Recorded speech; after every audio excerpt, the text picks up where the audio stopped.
You said today that you have the biggest electoral margin since Ronald Reagan with 304 or 306 electoral votes. In fact, President Obama got 365 in 2008. Well, I'm talking about Republican.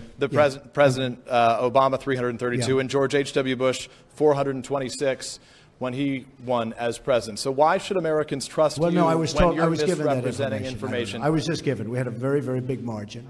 The question is, why should Americans trust you when you accuse the information they receive of being fake when you're providing information that's not accurate? I was given that information.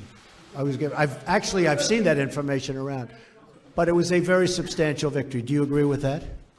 You're the president. Okay, thank you. That's a good answer.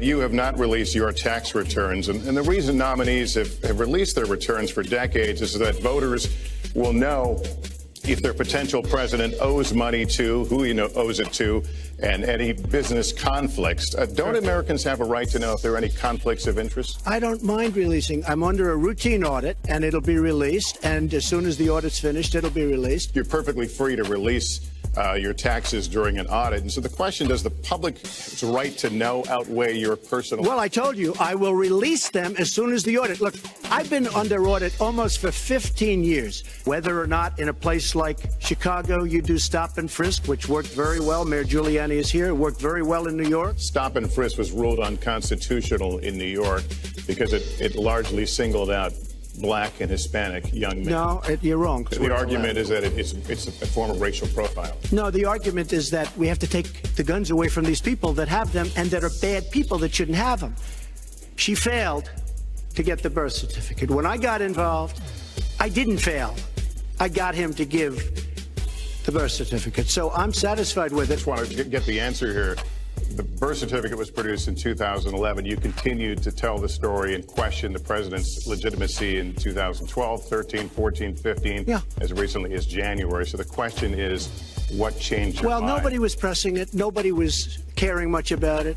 I figured you'd ask the question tonight, of course. Mr. Trump, this year, Secretary Clinton became the first woman nominated for president by a major party. Earlier this month, you said she doesn't have, quote, a presidential look. She's standing here right now. What did you mean by that? She doesn't have the look. She doesn't have the stamina. I said she doesn't have the stamina. And I don't believe she does have the stamina.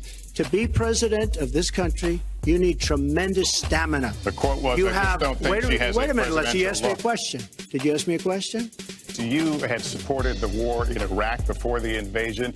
What makes your judgment? I did not support the war in Iraq. 2002. That is a mainstream media nonsense put out by her because she, frankly, I think the best person in her campaign is mainstream media. My question is, since would you like to hear? Why is your I was against the war. Wait a minute. I was against the war in Iraq, just so you put it out. The record shows otherwise. The record but why does not show why was is your the judgment record shows that I'm right.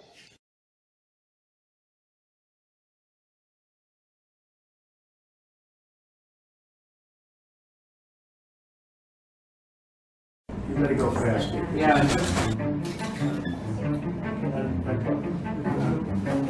Put your hand out of the glove. How's my hair? Oh, good. Oh, good. I'm trying to figure out, let's see, I'm in my room in New York City and I want to put a little spray so that I can, right? But I hear where they don't want me to use hairspray, they want me to use the pump. Because the other one, which I really like better than going bing, bing, bing, and then it comes out in big globs, right? And you're stuck in your hair and you say, oh my God, I got to take a shower again. My hair's all screwed up, right? I want to use hairspray. They say, don't use hairspray, it's bad for the ozone. So I'm sitting in this concealed apartment, this concealed unit. You know, I really do live in a very nice apartment, right? But it's sealed. It's beautiful. I don't think anything gets out. And I'm not supposed to be using hairspray. But think of it. So Obama's always talking about the global warming. That global warming is our biggest and most dangerous problem, okay? No, think of it. I mean, even if you're a believer in global warming,